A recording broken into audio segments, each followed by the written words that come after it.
तनवीर अहमद ने कहा है कि पीसीबी बाबर आजम से डरता है। उसके पीछे उन्होंने रीज़न क्या बताया है कि जो अगर बाबर आजम, शाहीन शाह अफरीदी और जो मोहम्मद रिजवान को पीसीबी ने सेंट्रल कॉन्ट्रैक्ट में से डिग्रेड किया है, ये तीनों जो कैटेगरी ए से हटकर कैटेगरी बी में आ गए हैं। लेकिन स्पेसिफिकली तनवीर अहमद साहब ने जो है वो बाबर आजम का नाम थोड़ा सा बताया है, क्योंकि उनके जो चैनल है उस पर थोड़ा सा बाबर आजम के नाम से उनको ज़्यादा व्यूज़ आते हैं, ज़्यादा व्यूवरशिप मिलती है, तो इस वजह से उन्होंने स्पेसिफिकली बाबर आजम का नाम लिया है। ठीक है, और उन्होंने कहा है कि बाबर आजम से जो पीसीबी जो है बाबर आजम से डरती है।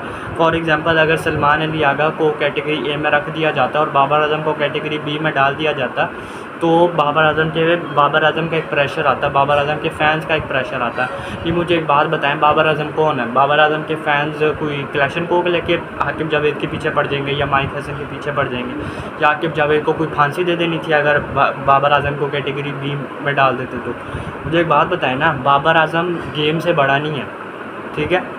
Babar Azam is not bigger than the game. Babar Azam को ये पीसीबी की जिम्मेदारी है, पीसीबी के अंडर आता है बाबर आजम, कि उनको कैटेगरी ए में डाला जाए, कैटेगरी बी में डाला जाए, कैटेगरी सी में डाला जाए या कैटेगरी डी में डाला जाए, ये पीसीबी की जिम्मेदारी है।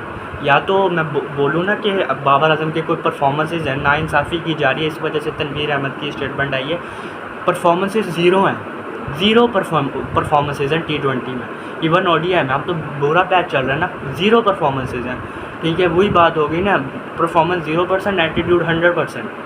मतलब मुझे नहीं समझ आती इनको कितना, मतलब बाबर आजम की पीआर, बाबर आजम कितना पे करते हैं ये तनवीर अहमद को, ठीक है, और राशिद लतीफ़ को, इन लोगों को कितनी पेमेंट मिलती है, या साया कॉरपोरेशन इन लोगों को जो है कितने पैसे देती है, मुझे नहीं समझ आती। मुझे भी बता दें, ठीक है?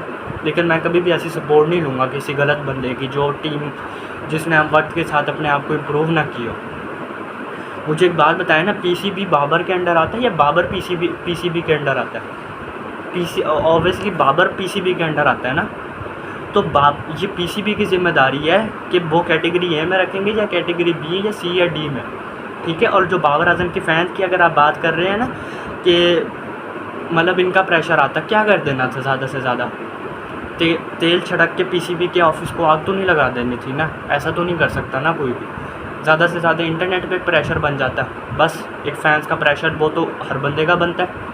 विराट कोहली जब टेस्ट से रिटायरमेंट ली थी उनका भी बना था, उनको भी बोला था कि यार ये रिटायरमेंट नहीं बनती। अब कोई बात करता है इतनी, जितनी जब रिटायरमेंट ली थी उस वक्त बात हो रही थी, कोई भी नहीं करता। तो ऐसे ही है, जो परफॉर्मेंसेस देगा टीम में वो T20 टीम में रहेगा, जो परफॉर्मेंसेस नहीं देगा, जो अडेप्ट नहीं करेगा आजकल की T20 क्रिकेट, वो नहीं टीम में रहेगा।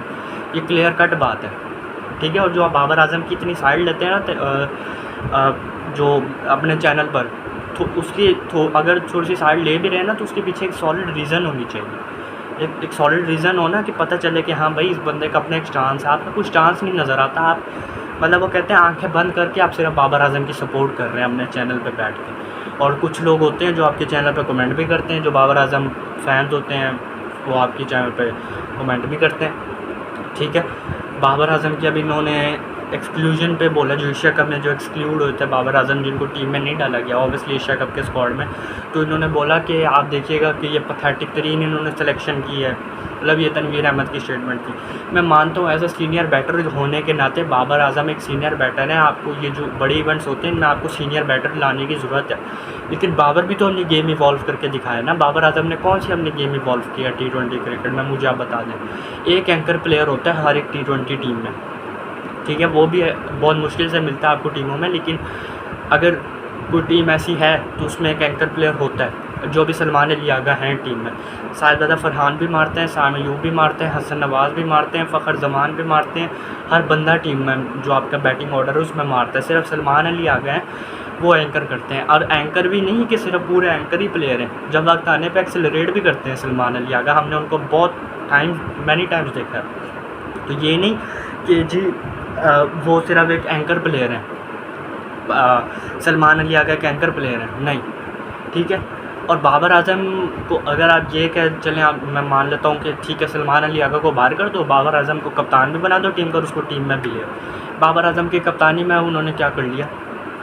उनकी कप्तानी जो थी उसमें उन्होंने कौन सी, आप कह लें, कोई पाकिस्तान को इवेंट जितवाया? कौन सी उन्होंने कोई मतलब पाकिस्तान को इधर पहुंचा दिया कि पाकिस्तान कभी उधर से नीचे देख ही नहीं सकता। मतलब कोई उन्होंने इतना कोई मार्की इवेंट तो नहीं जितवाया पाकिस्तान को, ना एशिया कप जितवाया, ठीक है। आखिरी जो सेंचुरी थी बाबर आजम की वो अगेंस्ट नेपाल थी 150 रन्स, दैट्स इट। उसके बाद कोई उनकी सेंचुरी नहीं है। बाबर आजम को आज तक स्वीप शॉट मारने नहीं आया। मैं उनके सॉफ्ट फ्लॉज निकाल सकता हूँ बाबर आजम के, तो उनकी ये गलतियाँ। मेरा जैसा पागल आदमी भी, जाहिल इंसान भी बाबर आजम के सॉफ्ट फ्लॉज निकाल सकता है कि बाबर आजम को आज तक स्वीप शॉट नहीं मारने आया। आप किस लिहाज से उनको टॉप क्लास बैटर के बोलते हैं और अपनी वीडियो में कह रहे हैं कि किंग है। प्रेशर पीसीबी के ऊपर प्रेशर पड़ा है तो इसलिए मैं उनको किंग बोलता हूँ। माशाल्लाह, ग्रेट।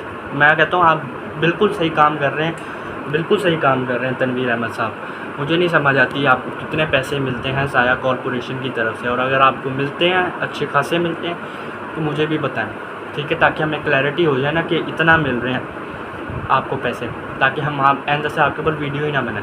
बाकी इस बार अपने कमेंट सेक्शन में ज़रूर बताएगा। जी।